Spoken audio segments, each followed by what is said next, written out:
Hello and welcome to the Book Club of the Lotus Eaters, this time on Jean-Jacques Rousseau's Discourses on Inequality, which you've been going through extensively, Yep. and are going to tell me all about. Yeah.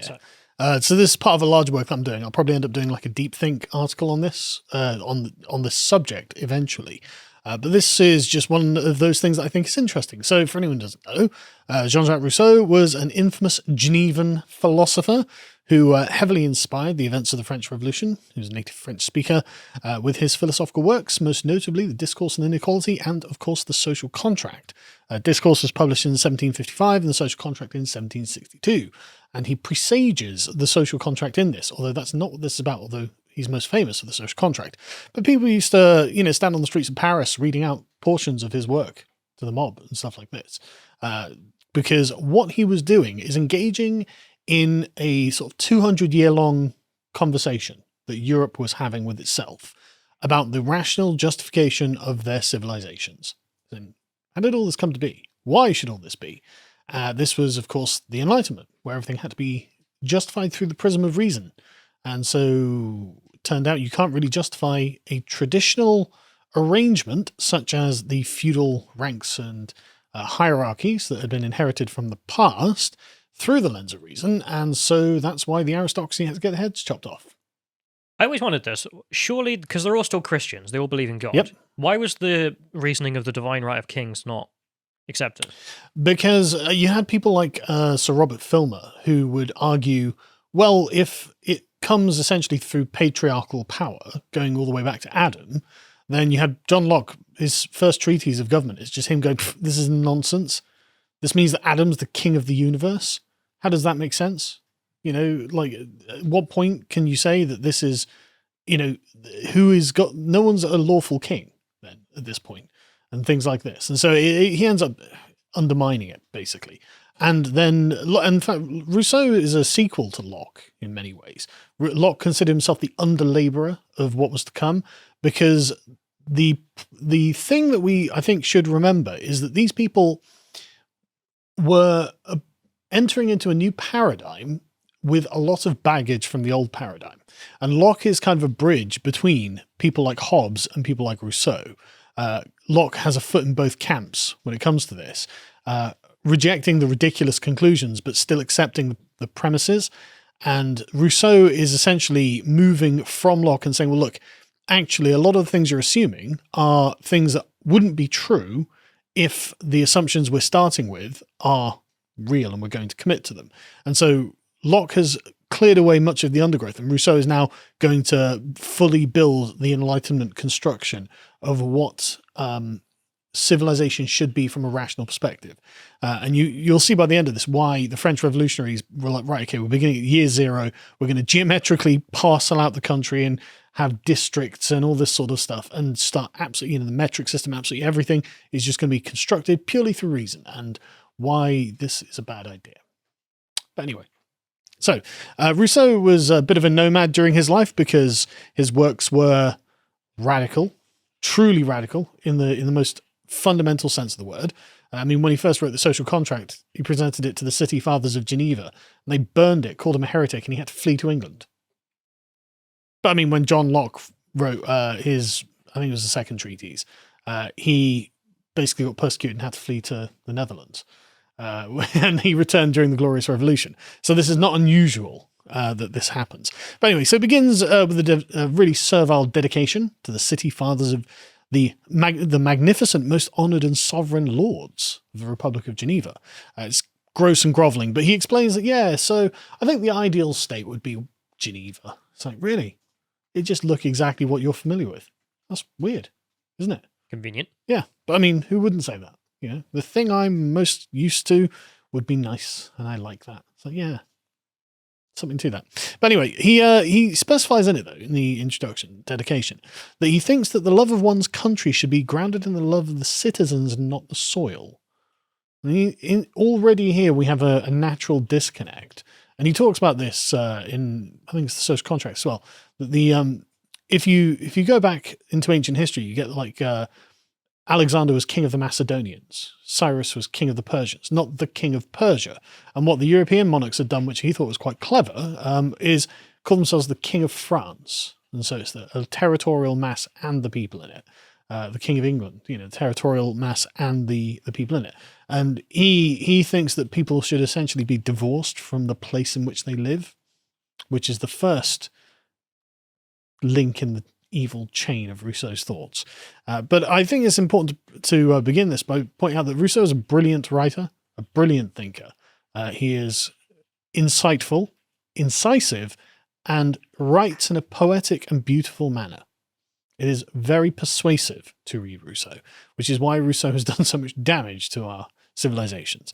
So anyway, moving on to the preface. So we haven't even gone to the book yet. So he lays out his fundamental beliefs about the origin point of the state of man. Now, there are lots of people, the conversation that he's having, it all begins with, well, what was man like when he was living before civilization? Lots of people have lots of thoughts on this.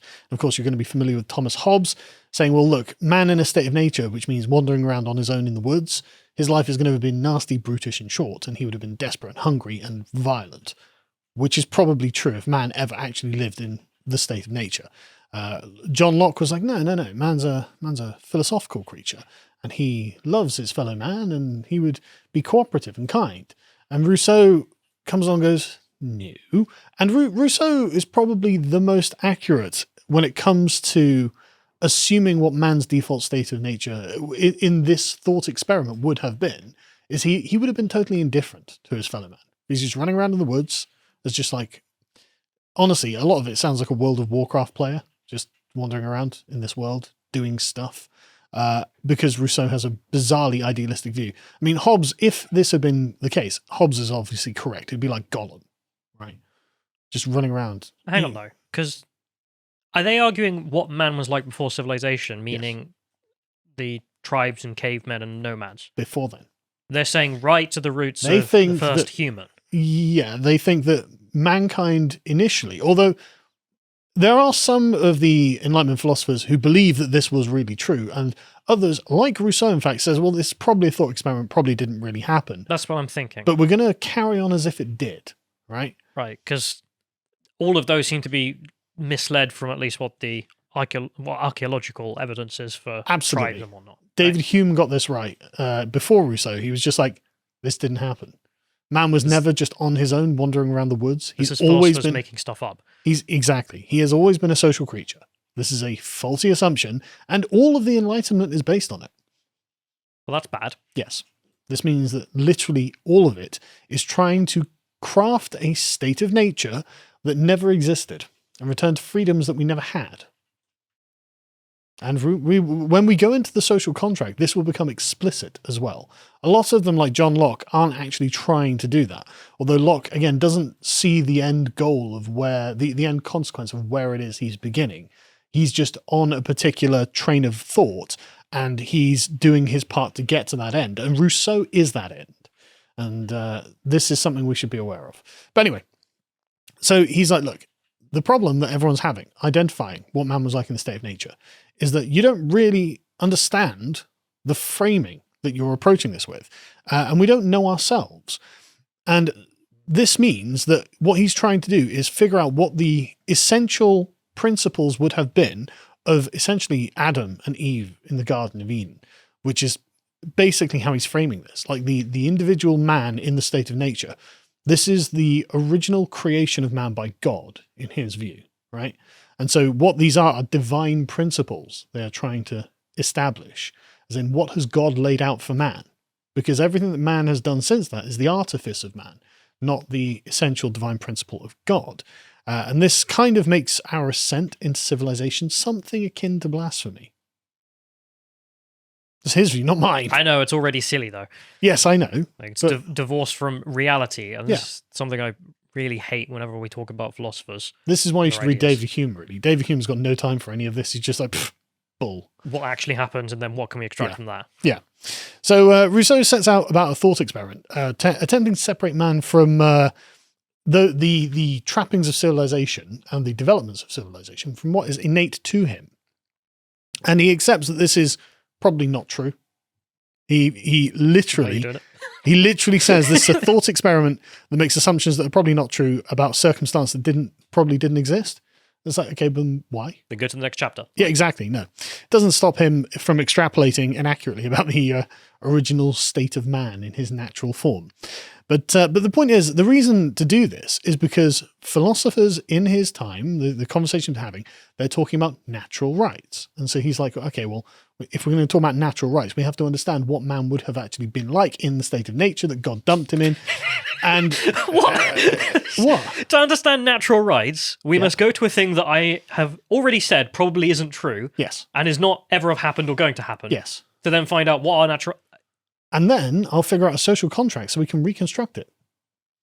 Anyway, but the point is, he says it like, it is this ignorance of the true nature of man that casts so much uncertainty and obscurity on the true definition of a natural right, as in we're labouring under a false consciousness, as Marx would call it. He's just made one up, though. Yes. And he didn't see this. Well, why do you think? Well, he even wrote down, he did see this. Why do you think the Enlightenment is going so horribly wrong at this point? Because what we're seeing now with social justice is the full fruition of Rousseau's line of thought. And I'll be able to show that. On like page 1, he's already saying it's wrong. But basically, he infers that natural rights must be related to the nature of man. And so we have to understand what the nature of man is before civilization. And so he's like, okay, so we need to talk about natural law, right? The law of nature. And so he's like, well, got to separate that. So we're not talking about the sort of Roman use of law as being a normative set of rules and morals that man lays out for himself, as in don't steal, that's not natural law. Nature doesn't care.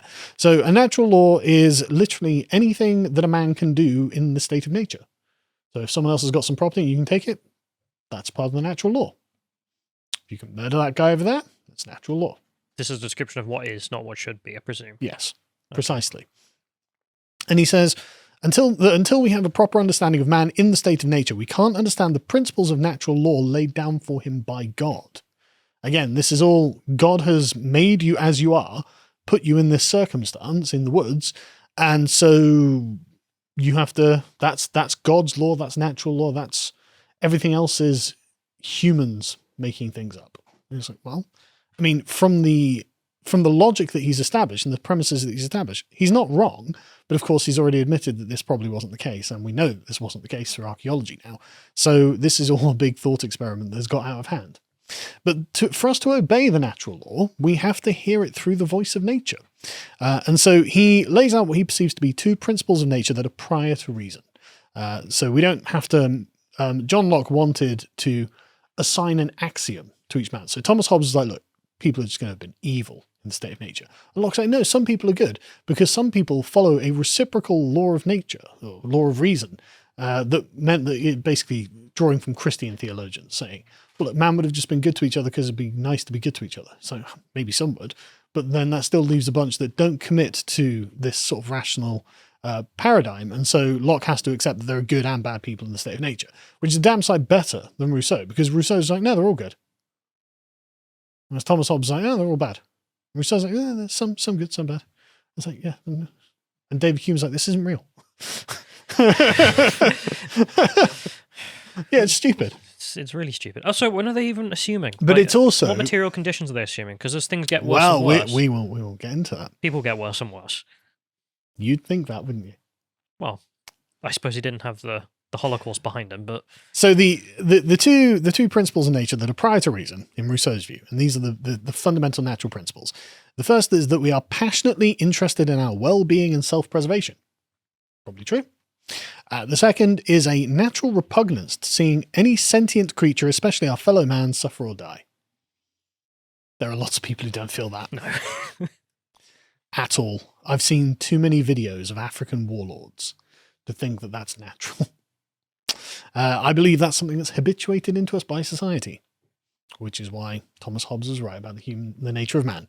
But he believes that these two principles are the source of all of the rules of natural rights. And these come from man being a sentient being, not a rational being, as in a thing that's aware of itself. But the thing is, this means, he's deliberately rebuking Locke here. He says, quote, we're not obliged to make man a philosopher before making him a man. And so we don't do evil to our fellow man, not because he's rational, but because he's sentient. And we, don't like hurting things that can feel pain. Things like that. But then he accepts that the corollary of this is that animals have the same rights as man. It's like brilliant. So now man and animals are basically the same. There's no particular distinction between them. We do some of that in England. Yeah, I know. And because Rousseau is infecting our thoughts. I mean, I'm not saying that we shouldn't consider animal rights to be a thing, but the problem is we have, I mean, utilitarianism came after Rousseau, but we've adopted, this informs the utilitarian calculus, because the moral constituency of what we're talking about, there's no barrier to extend it to, if it's things that feel pain, it's like, well, that's animals. I mean, we can demonstrate plants feel pain, for Christ's sake. But why is he saying that this is natural to humans? Because even in his day, he must have noticed quite a lot of people didn't give a toss about... But he thinks this is the consequence of civilization, as we'll get into. And so this allows us to identify man's true needs, separated from the false consciousness of civilizational man's sort of bourgeois needs, right? And this then leads us to the beginning of the discourse on the origin of foundations of inequality among men. And what this is Rousseau's answer to a question that's been proposed by the Academy of Dijon. The question is, what is the origin of inequality among men, and is it warranted by natural law? And so he's done quite a good job here of actually laying out, I mean, it's a stupid question. Yeah. Right? The origin... But he does a very good job of answering it by their own paradigm, okay. Right? By the paradigm that they're in.